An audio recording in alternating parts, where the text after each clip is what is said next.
bonsoir. Donc, nous sommes ici au stand Énergie 2050 au Grand Palais dans le cadre du sommet des solutions, dans le cadre de la COP 21 qui se déroule en ce moment à Paris.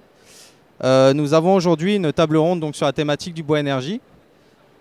Juste pour présenter un peu le contexte, on sait aujourd'hui que la COP 21 doit permettre d'aboutir à un accord contraignant sur le climat avec des thématiques d'atténuation et d'adaptation. Et dans ces thématiques, l'énergie joue un rôle clé de ces négociations, que ce soit au niveau européen, que ce soit dans les pays développés ou les pays en développement, mais la thématique énergétique en Afrique est très différente finalement des thématiques énergétiques en Europe ou dans les pays occidentaux ou même en Asie. Aujourd'hui, l'Afrique, c'est quand même le continent le moins électrifié au monde, avec une énergie qui est généralement très chère, peu accessible, et également avec une énergie qui est généralement une énergie qui est polluante, avec un certain nombre de dégâts pour la santé et pour l'environnement. Donc la question pour l'Afrique, ça va véritablement être, particulièrement en considérant les pressions qui vont venir, et on en parlera un petit peu, comment concilier en fait ces objectifs et cette contrainte climatique finalement avec les objectifs de développement, parce que pour l'Afrique finalement l'énergie c'est aussi et grandement une question de développement et d'adaptation. Donc dans ce cadre, on accueille cette table ronde ici au stand d'Énergie 2050, puisqu'à Énergie 2050, on a un certain nombre d'activités en Afrique dans le domaine de l'énergie pour un développement qui soit sobre en carbone et qui permette justement le développement au niveau économique. On a notamment lancé hier une initiative qui s'appelle l'initiative Éthique Carbone Afrique, qui est justement pour la promotion de ce type de projet en énergie renouvelable et en projet de développement sobre en carbone. On a également un certain nombre de projets qui se portent sur l'environnement construit, parce qu'on sait qu'il va y avoir des pressions énormes dans ce domaine dues à un certain nombre de données, notamment la croissance démographique, et avec des formations sur l'architecture durable, sur l'urbanisme durable. Et dans ce cadre-là, on est très heureux finalement d'accueillir cette table ronde avec des spécialistes de la biomasse et surtout du bois énergie qui sera le thème de cette table ronde. On a tout d'abord Monsieur Renaud Bard. Je vais vous laisser vous présenter, donc je vais juste citer les noms et comme ça vous aurez le plaisir de vous présenter. Monsieur Laurent Gazul, Monsieur Joseph Badé-Vautila, excusez-moi d'avoir un peu écorché, et Monsieur Régis Belli qui organise avec nous cette table ronde de NR Congo. Donc je vous laisse la parole, comme ça vous donne l'opportunité de vous présenter un petit peu. Merci, bonjour à tous. Voilà, je suis Renaud Bard, je suis directeur d'une PMI bordelaise, une PMI française, qui travaille depuis plus de 25 ans en Afrique maintenant. Alors notre activité, le rapport avec la biomasse, c'est que nous sommes constructeurs de chaudières biomasse. Nous sommes constructeurs de chaudières biomasse. Donc nous fabriquons des chaudières qui brûlent tout type de combustible. Alors quand on entend par biomasse, on pense bien sûr au bois. C'est un petit peu le centre de notre propos aujourd'hui. Évidemment, on a commencé par ça. En Afrique, on a commencé par aller sur des pays comme le Gabon, par exemple, ou même le Congo, où on a installé quelques chaudières biomasse pour des scieurs, notamment. Toutes les industries qui font une première transformation de leurs produits dans le pays. Et on sait que maintenant, c'est quand même une obligation qui n'est pas forcément respectée par tous, mais c'est quand même une obligation. Mais on est aussi sur d'autres combustibles, comme des agrocombustibles issus de l'agriculture, du cacao par exemple. On brûle beaucoup de coques de cacao en Côte d'Ivoire, bien sûr, au Ghana et aussi au Cameroun, pour des process industriels. Bien sûr, notre objectif, c'est d'aller un petit peu plus loin et de transformer cette énergie thermique à terme en énergie électrique avec des solutions turbines vapeur ou ERC par exemple, des solutions qu'on trouve qui sont développées en Europe par des startups qui maintenant sont passées à l'échelon industriel. Voilà. Alors on a une autre activité sur les Antilles pour brûler de la canne de canne à sucre par exemple, qui est aussi un autre agrocombustible. Et puis tout un tas de déclinaisons.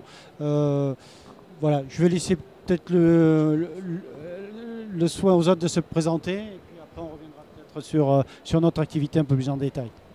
Bonjour à tous.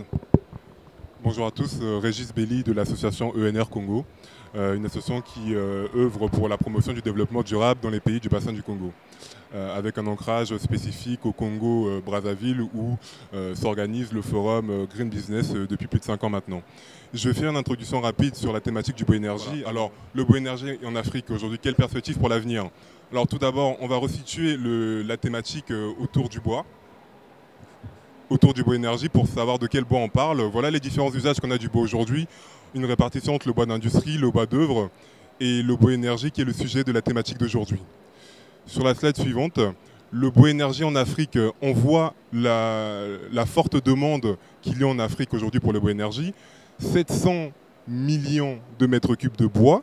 Voilà la demande globale du bois en Afrique avec 600 millions de mètres cubes pour le bois énergie. Donc on voit tout de suite cette particularité de l'Afrique avec une demande en bois énergie qui à elle seule est plus importante que la demande de l'Europe Est et Ouest mise ensemble. C'est un peu c'est pourquoi on se réunit aujourd'hui sur cette thématique, pour voir comment on répond à cette demande. Le bois énergie en Afrique, il faut restituer l'usage qu'on a aujourd'hui du bois énergie en Afrique. Alors quand on parle de bois énergie en Afrique, par rapport à ce qu'on fait en Europe, en Afrique on parle principalement du bois de chauffe et du charbon.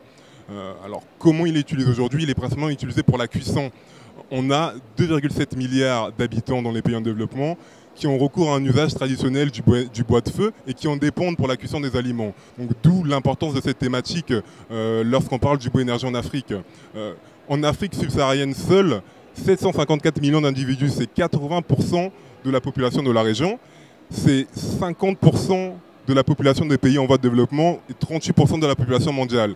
Donc on a 38% de la population mondiale qui dépend du bois énergie pour un usage de cuisson. Le problème de la ressource, le bois énergie, c'est un problème pour lequel on s'est réunis aujourd'hui. Il est lié principalement à la déforestation pour les usages du bois énergie. Il est important de souligner les facteurs multiplicateurs de ce constat, qui sont la croissance démographique.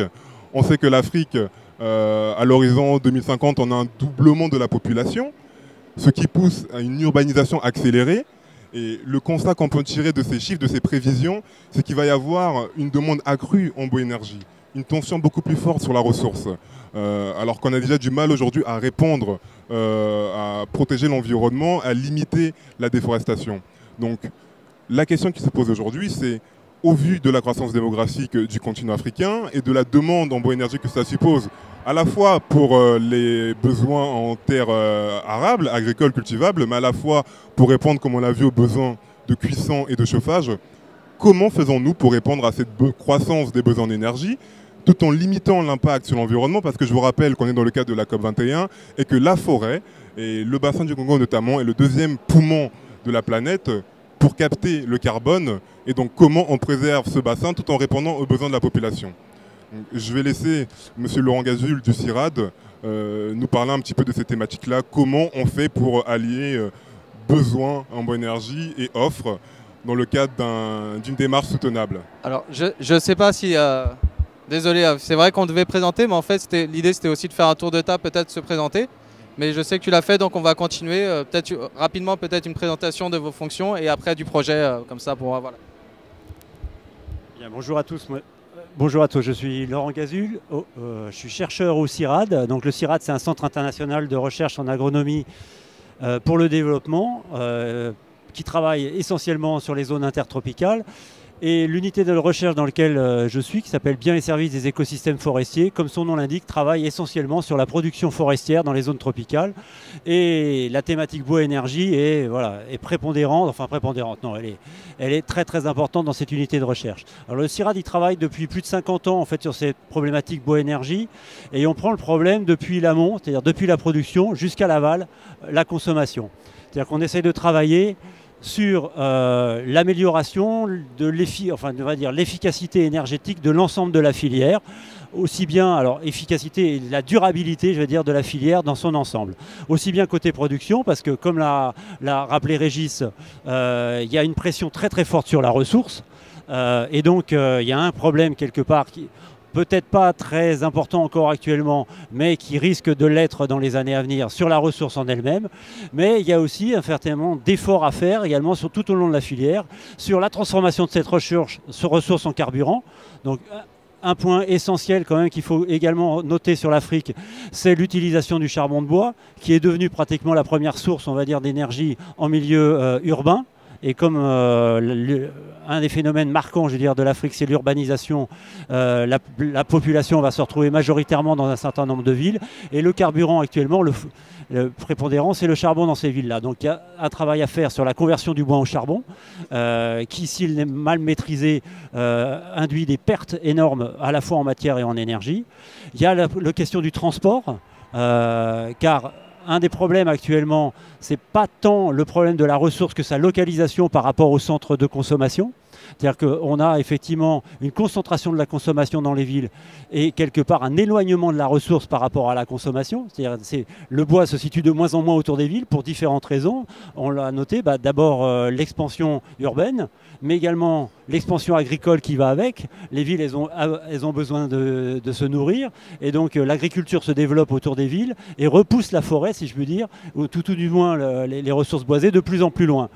Pour vous donner des ordres de grandeur, une ville comme Pointe-Noire va s'approvisionner à 100 à 150 km à peu près de ça. Alors, Pointe-Noire est un peu spécifique dans la mesure où ils ont un centre de ressources, si je peux dire, très proche, qui est la plantation d'eucalyptus de FC juste à proximité. Mais sinon, ça n'en représente que 50% de l'approvisionnement de Pointe-Noire. Après, le reste, on va le chercher dans un rayon de 100 à 150 km. Kinshasa, on est dans les 300 à 400 km. Bamako, 200 km. Qu'est-ce qu'on a? J'ai d'autres comme exemple. Niamey, on est plutôt dans les 100, 150 également kilomètres. Donc on va très très loin. Dakar, 400 km. Ouagadougou, 400 km à peu près également. Donc vous voyez, on est sur des distances qui sont considérables parce que la ressource commence à manquer dans les zones à proximité, à grande partie et essentiellement dû à l'expansion agricole. Donc ça c'est l'autre aspect. Le dernier aspect sur lequel on travaille, c'est les foyers, quelque part. Hein. Donc vous avez tous entendu parler des foyers améliorés. Effectivement, c'est-à-dire améliorer l'efficacité énergétique au niveau carrément du consommateur et au niveau de la ménagère qui fait sa cuisson, avec des foyers qui consomment moins de bois, donc qui, quelque part, ont moins de pression sur le champ. Alors, là, je vais vous parler en particulier des actions qu'on peut faire sur la ressource, parce que quels sont les enjeux en la matière, donc pour quelque part que le bois continue à être une ressource accessible pour les populations africaines. Un des enjeux, c'est, comme on l'a dit, d'augmenter la ressource, en particulier autour des villes. Et là, il y a différentes solutions qui peuvent être envisagées, dont une en particulier, ça s'appelle l'agroforesterie. On pourra en parler tout à l'heure, tout à fait, Laurent. Justement, on pourra revenir sur l'agroforesterie et puis tous les moyens pour mettre en avant un peu plus de ressources. Merci à moi. Oui, bonjour, je suis Joseph Badevokila.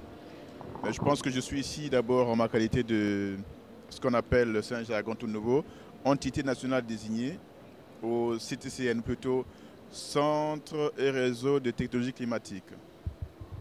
Donc je suis entité nationale désignée au transfert des technologies auprès du Centre et Réseau des Technologies Climatiques, plutôt connu sous son acronyme anglais CTCN. Alors, le CTCN, que en fait je représente un peu indirectement ici, c'est le bras, comme on dit, le bras technologique de la Convention cadre des Nations Unies sur les changements climatiques. Le CTCN a pour mission d'appuyer les projets, les porteurs de projets qui peuvent être des individus, des entreprises, des institutions, des ONG, dans leurs besoins d'acquisition de technologies qui permettent une meilleure adaptation au changement climatique ou peut-être même qui contribuent un petit peu aux mesures d'atténuation. Donc en fait, on a l'apport que le CTCN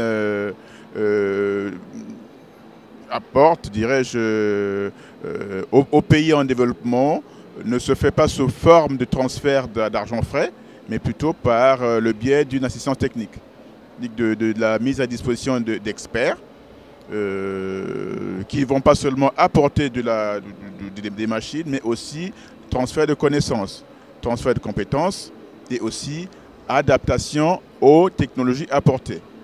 C'est qu'en fait, on ne va pas prendre une usine ou bien un équipement qui est quelque part en Chine, en Côte d'Ivoire, en RDC, pour le mettre au Congo sans assistance. Non.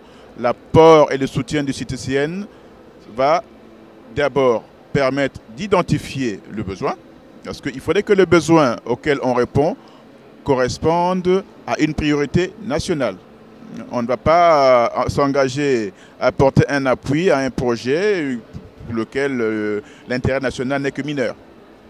Le CTCN va apporter son appui dans ce besoin-là, depuis l'identification du besoin, la sélection des équipements, la formation, l'assistance post-acquisition. D'accord ? Cela dans le cadre un petit peu de la partie d'ingénierie, donc l'étude de faisabilité, la structuration du business plan. Alors, cela dit, le CTCN n'agit pas directement dans un pays. Le CTCN agit à travers ce qu'on appelle l'entité nationale désignée, donc, que je représente en l'occurrence. Alors, dans chaque pays, il y a une END. Hein, donc le CTCN capte, en fait, tire ses fonds de la Convention cadre des Nations Unies sur le changement climatique. Suivant la quantité des projets qui sont suscités par les pays, eh bien, le CTCN va apporter son aide. Il faut savoir que le ND a un rôle extrêmement important dans nos pays, parce qu'en fait, c'est le canal par lequel se fait la valorisation. Donc le ND va donner son quitus au projet, va le valoriser pour qu'il soit éligible au CTCN. Et avec le porteur de projet, on va monter ce qu'on appelle une requête, donc un document, c'est une sorte de formulaire qui résume le projet, qui met en lumière le lien du projet avec les priorités nationales et l'intérêt du projet. Si c'est un projet économique, on va scruter tous les appuis, tous les éléments qui font de ce projet un projet rentable. D'accord ? Et l'avantage, c'est que l'END représente, c'est qu'en fait, l'END va aussi avoir un rôle un peu de conseil. Parce que l'intérêt du mécanisme de transfert de technologie, c'est que c'est aussi pour faire que l'on ne puisse pas s'engager que dans des petits projets. Le transfert de technologie est beaucoup plus avantageux et beaucoup plus rentable quand on vise des grands projets. Les grands projets, ce n'est pas forcément un projet, ça peut être une congrégation de projets. Et c'est là l'intérêt. Parce que les petits projets ont, je ne sais pas si j'ai encore un peu de temps, les petits projets ont cet inconvénient qui coûte aussi cher que les gros, mais ils ne sont pas du tout rentables. Les gros ont un avantage, c'est qu'ils sont générateurs de profits, de revenus et durables. Voilà. Donc en fait, l'END a ce rôle central et franchement, pour terminer, l'END, c'est en attendant les fonds qu'on va quêter ailleurs, l'END valorise le projet aux yeux des investisseurs internationaux. D'accord ? À la fin de l'appui technique, le CTCN apporte au projet sa caution au regard des bailleurs de fonds.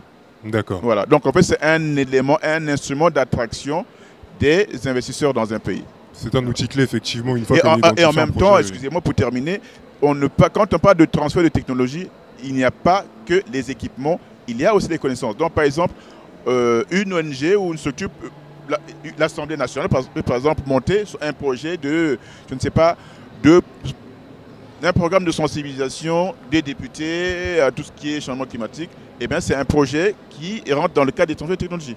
Justement, on a là à la table des experts sur le sujet de ces projets biomasse. Je vais demander à peut-être d'abord Monsieur Laurent Gazul de prendre la parole là-dessus pour rebondir. Tout à fait. Alors, vous nous avez évoqué tout à l'heure les différentes pistes qu'on a dans l'optimisation de la ressource au niveau des foyers améliorés notamment. Mais on est toujours dans le schéma, bien entendu, où on va chercher du bois pour le convertir en bois de chauffe. Par rapport à ce qu'évoque Joseph ici, c'est-à-dire que quel autre type de moyens peut-on mettre en avant pour répondre à ce besoin de bois-énergie ? Vous vouliez commencer tout à l'heure sur l'agroforesterie. Est-ce que justement ce type de solutions peuvent être proposées au CTCN pour présenter d'autres alternatives qui vont peut-être alléger la tension sur la ressource ? Juste pour ajouter à ta question en fait sur l'agroforesterie. Parce que vous parliez en fait des villes et donc d'installer ça autour des villes pour réduire justement la distance entre l'approvisionnement et l'utilisation. Comment vous voyez cette solution évoluer, sachant qu'aujourd'hui on sait que par exemple les villes africaines accueillent en moyenne 40 000 personnes supplémentaires par jour et donc s'étendent globalement. Donc comment vous voyez la durabilité de ce type de projet si les villes s'étendent justement sur les terrains qui peuvent aujourd'hui être utilisés pour l'agroforesterie? Juste pour compléter la question qui a été posée. Alors il est certain qu'on ne va pas pouvoir difficilement répondre à la demande juste en mettant quelques arbres dans la ville.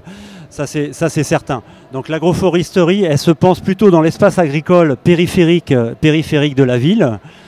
Et là, on est quand même en Afrique de l'Ouest, mais en particulier, mais également en Afrique centrale, dans un schéma de développement où la population rurale reste importante. C'est-à-dire qu'en fait, on n'a pas d'exode massif, d'exode rural massif.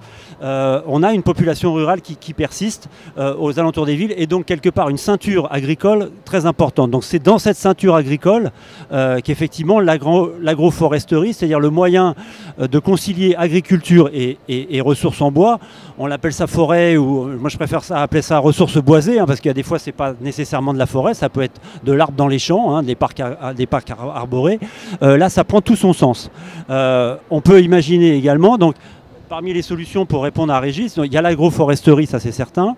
Il y a la plantation, c'est-à-dire qu'on a abandonné quand même en Afrique les plantations depuis les années 80 pour différentes raisons qui peuvent s'expliquer. Mais pour moi, il est quand même temps de revenir à la plantation. Et dans un troisième temps, alors peut-être que je vais en faire hurler certains, mais je préfère quand même le dire avant de revenir sur l'agroforesterie. Pour moi, il y a quand même surtout en Afrique centrale, on est dans des milieux qui sont extrêmement productifs. Et la forêt naturelle en elle-même est un milieu très productif. Et il y a quand même moyen, nous on estime au CIRAD, d'exploiter un petit peu plus la forêt de manière durable, en tout cas de l'exploiter pour le bois énergie et non plus seulement que pour le bois d'œuvre, c'est-à-dire de pouvoir concilier une production de bois d'œuvre et une production de bois énergie, y compris en forêt naturelle. Alors je dis ça peut faire hurler parce qu'effectivement on sort des schémas peut-être classiques, mais ce sont des expérimentations qui sont en cours et qui ne sont pas complètement dénuées de fondement et dénuées de sens. Même en France, on le fait en Guyane, en particulier, l'ONF est en train de tester des modèles de production de la forêt naturelle, donc cette fois-ci amazonienne, afin d'approvisionner des systèmes énergétiques. Pourquoi? Parce que effectivement, la productivité naturelle de la forêt est bien supérieure à ce qu'actuellement on l'utilise. Donc ça, c'est une piste également. Alors pour en revenir sur l'agroforesterie, parce que c'est quand même pour l'approvisionnement urbain un facteur très important, donc comme je le disais, c'est de trouver des mécanismes, de trouver des modèles, je dirais, de production qui vont allier la production agricole avec la production forestière. Et effectivement, il existe un certain nombre de cas pilotes, de tests pilotes, et des modèles qui sont en cours encore effectivement d'amélioration, mais qui déjà fonctionnent et qui sont une alternative à la simple plantation et qui peuvent attirer des investissements. Alors évidemment, par exemple, je vous montre ici sur le schéma le modèle qu'on appelle le modèle de Mampou, qui a été mis en place dans un projet d'abord mis en place par la GTZ et puis après par le CIRAD dans un projet qui s'appelait Makala, qui avait pour objectif de mettre en place donc, des systèmes agroforestiers pour approvisionner la ville de Kinshasa. Donc le système agroforestier, c'est le système de droite, il est très simple, c'est de concilier dans des rotations du manioc et de l'acacia auriculiformis, sur des rotations de 7 à 8 ans, dans lesquelles on va faire 2 ans de manioc et puis après 6 ans, 8 ans, je veux dire 8 ans d'acacia dans lequel on va intégrer un cycle de 2 ans de manioc. Et vous voyez une production de manioc tout à fait honorable, je veux dire. Et vous avez en bas à droite, effectivement, après, on utilise le bois pour faire du charbon. Ça, c'est un système, je dirais, qui fonctionne très bien, qui demande assez peu d'investissement et qui demande qu'une seule chose, c'est d'être généralisé. Il est du win-win, si je puis dire. Un win-win pour la production de charbon et win également pour la production de manioc, parce que l'acacia, c'est une légumineuse et elle a naturellement la faculté d'enrichir le sol en azote. Donc ça c'est voilà, donc on enrichit à la fois le sol et en même temps on produit de production. Un autre système, c'est le système en haut à gauche, c'est le système qu'on appelle en gros de régénération naturelle assistée, qui demande moins de moyens, qui va certainement moins attirer d'investisseurs, c'est moins marquant on va dire, mais qui est un système intéressant qui permet de sélectionner puisqu'on est quand même sur des systèmes d'agriculture itinérante, agriculture sur brûlis, de préserver une ressource arborée dans des champs naturels. Alors, il y a d'autres systèmes agroforestiers. Pardon, donc ça c'est le système que je viens de décrire à gauche. Il y a la jachère améliorée, c'est-à-dire que là, on va planter dans les jachères carrément des arbres. Toujours, ça c'est de l'acacia qu'on va utiliser. Et puis une fois que la jachère est terminée, eh bien, on va pouvoir l'exploiter pour le bois et après la passer en champ. Et puis on a la petite figure de droite, toujours dans le système agroforestier, les parcs arborés, qui sont relativement peu présents en Afrique centrale, mais très présents en Afrique de l'Ouest, qui est un moyen de production de bois directement dans les champs.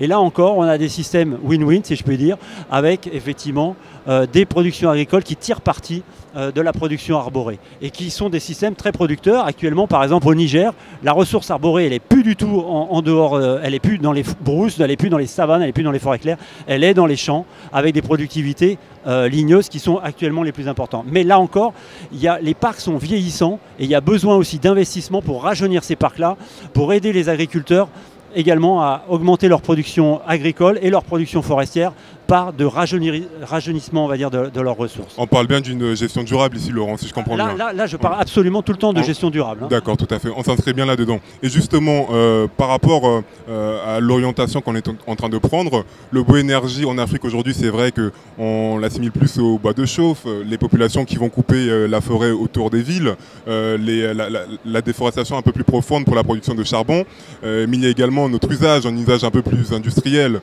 On voit aujourd'hui, dans le cadre de la COP21, on parle beaucoup de l'électrification, à partir de la biomasse notamment. Donc d'ailleurs, c'est l'usage du bois-énergie qu'on a ici en Europe, en Occident. Alors justement, on a parmi nous M. Renaud Bard, qui est à la tête d'une entreprise Atlantique Thermique, donc comme il expliquait tout à l'heure, qui produit des équipements de combustion.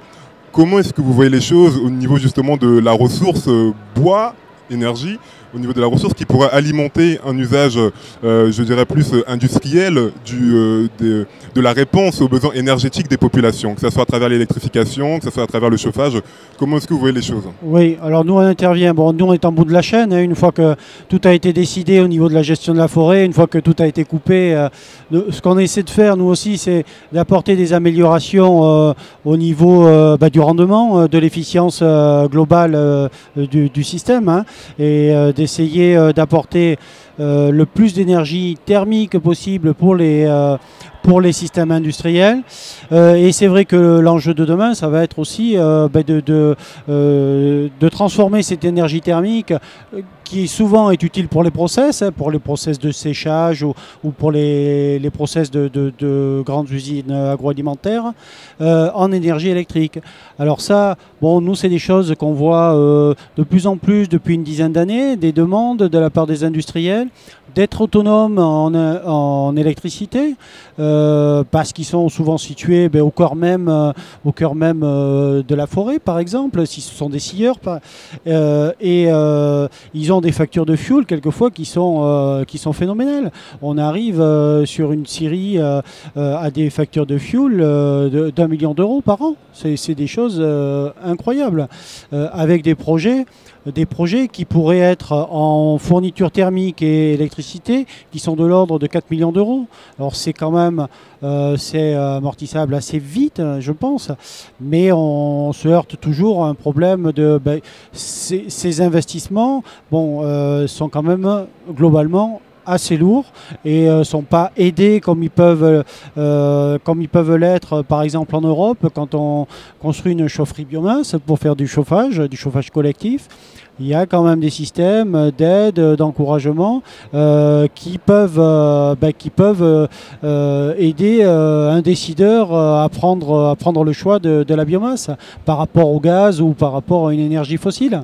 Donc nous, notre but, c'est d'apporter le plus de plus-value possible à notre produit industriel pour qu'il soit le plus efficient possible et pour que le taux de retour de l'industriel soit le plus rapide possible. Et ça passe aussi par la diversification des intrants du coup. Est-ce que vous pouvez nous en parler un petit peu oui. de la diversification des intrants pour la production Alors nous, bon, il n'y a pas que le bois, hein, bien sûr. Hein, on a beaucoup d'activités en Afrique de l'Ouest dans l'industrie du cacao par exemple. Faut savoir que la coque de cacao se brûle très très bien et en plus très facile à véhiculer, à transporter. Donc on travaille en Côte d'Ivoire, au Cameroun et au Ghana bien sûr, puisqu'ils sont, ce sont de gros producteurs de cacao. Et tous les gros groupes, les Cargill, Barry Callebaut et autres Olam, se sont équipés de chaudières biomasse et ont aussi un problème à régler, c'est d'écouler leur stock de déchets aussi. Qu'est-ce qu'on en fait de ces coques une fois que... alors, au lieu de les brûler à l'air libre ou de les épandre un peu sauvagement, là on les valorise directement en énergie thermique ou électrique avec l'adjonction d'une petite turbine vapeur ou d'un ORC derrière.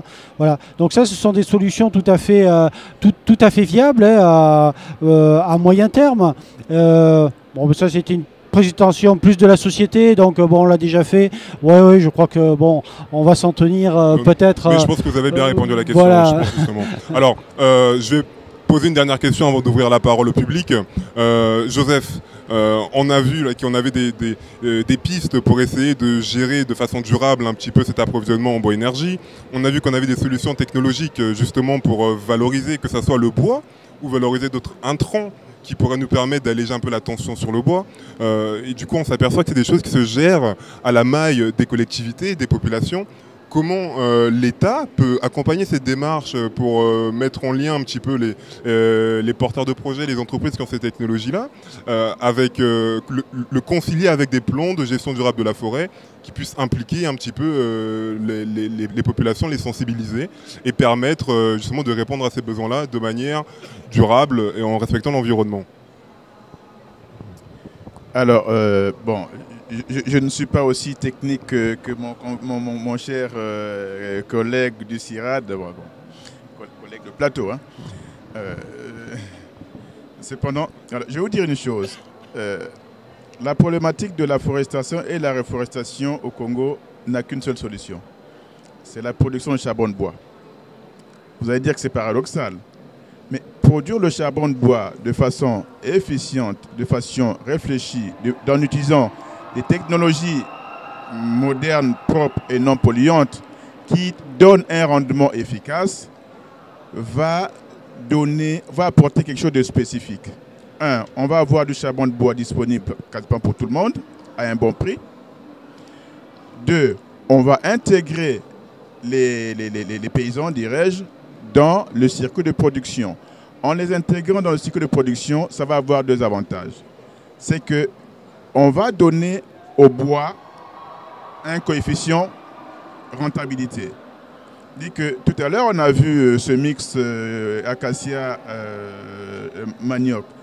Aujourd'hui, si le paysan se dit, ou bien toute personne, se dit, OK, je vais planter 1 hectare ou 10 hectares de bois aujourd'hui pour préparer ma retraite. Et si on le garantit, si moi par exemple, je lui garantis, OK, plantez votre bois, je vous rachète le bois dans 5 ans dès qu'il est prêt à être carbonisé. Ou bien, vous pouvez le carboniser vous-même, je vous apporte l'équipement nécessaire pour le faire, dans des petites meules avec un bon rendement. Ce qui va se passer, c'est que les gens vont se précipiter à planter des forêts. Ils vont mettre des essences à croissance rapide parce que la composante rentabilité est là. Aujourd'hui, on se plaint, on pleurniche, on met des milliards dans ce qu'on appelle un programme d'affoissement et de reboisement. Il n'y a pas en bout de chaîne la volonté de mettre en place des moyens pour que l'industrie du charbon de bois émerge au Congo. La seule solution pour reforester, pour faire que le bassin du Congo soit davantage le plus grand puits carbone au monde, c'est de mettre en place des moyens pour que l'industrie du charbon de bois prenne pied. Et nous avons les moyens de le faire. Ce n'est pas une question d'argent. L'argent, moi, en tant qu'entité nationale désignée, je peux apporter, enfin moi, c'est prétentieux, mais à ce titre-là, il y a des moyens de financer toutes les phases études de ce genre de projet. Donc, aller jusqu'à prendre, vous voyez, le charbon de bois, en fait, ça a cet avantage, c'est que ça met tout le monde d'accord. Pour faire du charbon de bois, on a besoin d'un bois d'un certain calibre. Mais il reste pas mal de déchets. D'accord? Ces déchets peuvent être récupérés pour faire du bois compressé, mais qui va servir aussi dans la cuisson.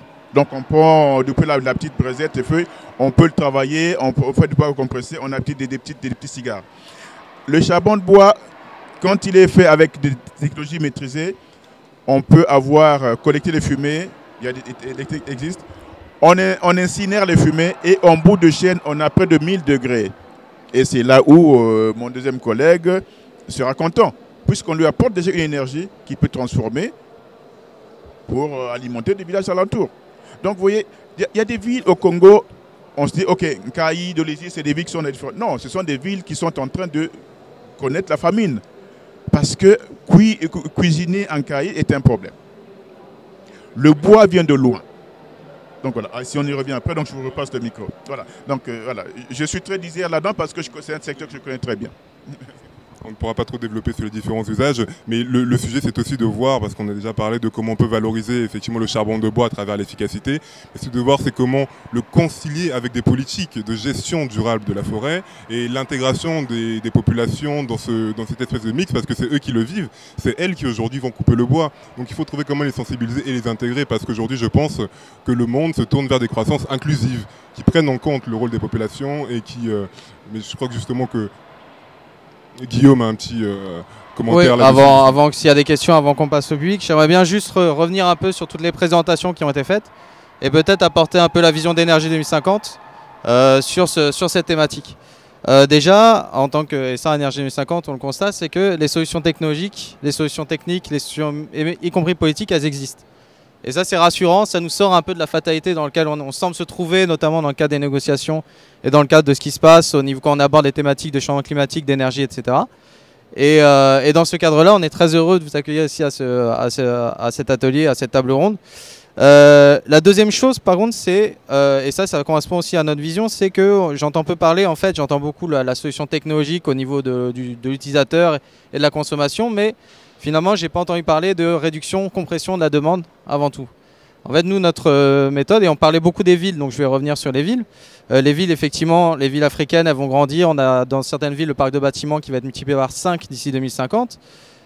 Donc nous, on intervient plus sur ce côté-là, c'est-à-dire qu'on va réduire la demande à la base pour justement limiter ces besoins de bois énergie. Même si après, on peut l'exploiter de façon efficiente ou développer des alternatives. C'est également notre politique, c'est d'essayer de voir s'il y a des alternatives propres. Et bon, le solaire a certains défauts, et donc voilà, voir les alternatives, toujours en répondant à une problématique qui est locale, et ça je vous rejoins de ce que vous avez dit tout à l'heure, qui répondent vraiment à la problématique du lieu dans lequel c'est implanté. Et dans ce cadre-là, effectivement, on met en œuvre un certain nombre d'activités, notamment dans le cadre de l'initiative de la francophonie pour des villes durables qu'on a confondé avec l'IFDD. On va mettre des politiques de la ville qui permettront justement de réduire ses besoins en énergie et donc de réduire la pression sur la demande. Parce que quand on connaît un peu les tendances qu'il y a en Afrique, ça semble difficile de concilier ces tendances avec une exploitation durable des ressources si on n'exploite pas les opportunités dans la compression de la demande et si on n'exploite pas toutes les opportunités en termes de gestion durable et les alternatives énergétiques, que ce soit l'exploitation des déchets ou autre, l'éolien, enfin que sais-je. On va donner la parole au public s'il y a des questions pour nos intervenants.